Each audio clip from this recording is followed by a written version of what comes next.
It's been a couple of weeks now since Update 3.2 released for Battlefield 2042. It's undeniably the most significant update to have hit the game yet as far as impact to gameplay is concerned. And in my time of playing with the new update, I have been my level-headed best to judge the update independent of the game's rocky history. And I think in doing that, it serves as an ample opportunity to have a conversation about what this means for Battlefield going forward. G'day there once again viewers, your mate Kamikaze78 here, and today I wanted to sit down and have a chat with you all about what Update 3.2 potentially means for the Battlefield franchise, to me at least.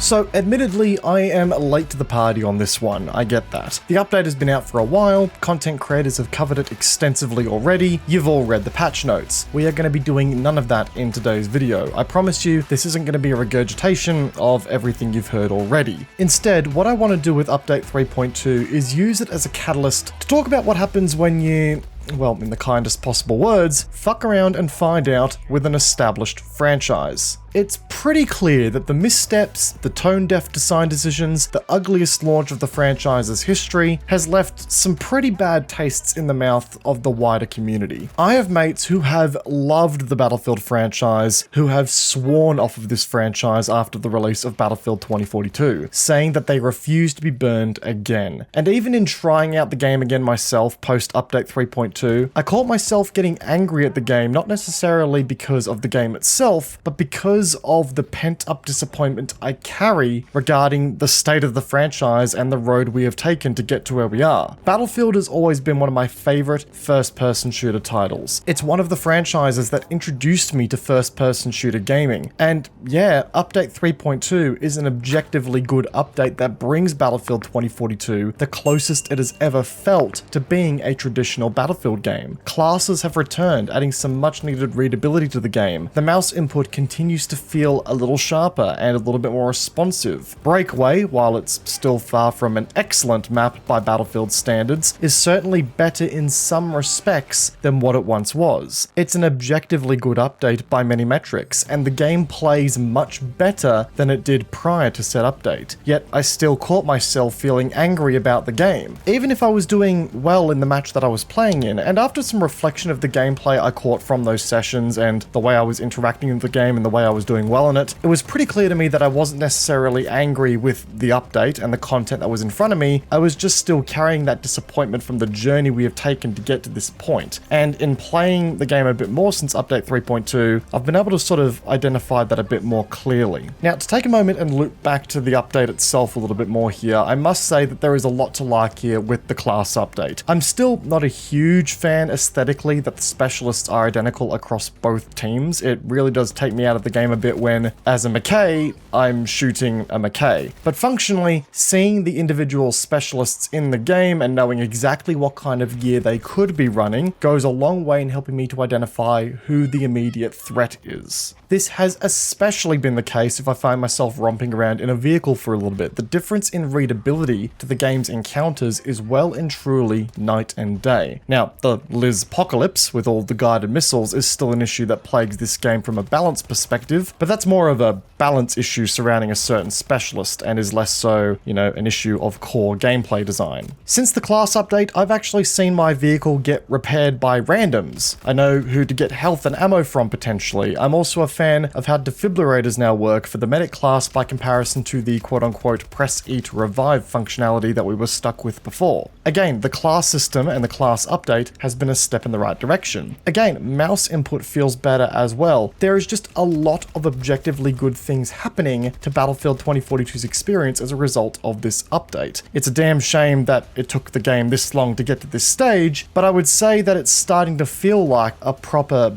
Battlefield game. It's still missing the, well, actual content. Vehicle customization and progression is still lacking. We still have hardly any weapons in the game, and half of the weapons we are getting feel insanely ineffective and have no unlock progression for attachments. I'm looking at you, Portal Weapons. We still only have 10 maps, and the maps that we do have for the most part, even with the reworks, are still average at best. But as far as the core gameplay is going, I mean, shit, we are getting there. Getting to what I would come to expect from a Battlefield game as far as, again, the core building blocks of the game's design is concerned. The real bare bones stuff, right? And this is unfortunately where that everlasting quote-unquote giddy optimism from me comes into full effect again. Because I am an optimist by nature, ladies and gentlemen. I can be a right pessimistic dickhead on stream from time to time about games. If you caught my latest Battlefield 2042 stream, you'll know I was a right asshole there. But I like to be hopeful about the things that I am passionate about. And while update 3.2 is great news for Battlefield 2042 in of itself, if you're still seeking to get enjoyment out of this game, I'm actually hoping that on a larger sort of franchise-esque level, it actually symbolizes a moment of acknowledgement from the DICE team. I remember when Battlefield 2042 was on its way to launching about how adamant the developers were about the specialist system and their new design. You know, it was the next great step for Battlefield and they were sticking to their guns. Hell, even I was willing to give the specialists a go. But the community, by and large, couldn't have been more against the shift in design to the game. That much was clear, but DICE pressed on, they stuck to their guns, and it bit them in the ass. There were so many decisions surrounding Battlefield 2042 that have put us in this exact spot that we are in today. The decision to go bigger and grander with 128 players but therefore sacrifice map quality. The decision to completely remove scoreboards from the game at launch. The decision to gut so many of the movement mechanics that were integrated in Battlefield 5. The list goes on and on. It doesn't just fall down to the class system. We all know the game was a shell when it launched and classes weren't the only problem. Consequently, this is still by far one of the worst Battlefield games to have ever released under the franchise, and it kind of continues to hold that crown to this day despite the improvements. All we're doing now is we're building our way back up to a somewhat okay Battlefield game that's still missing a lot of content. But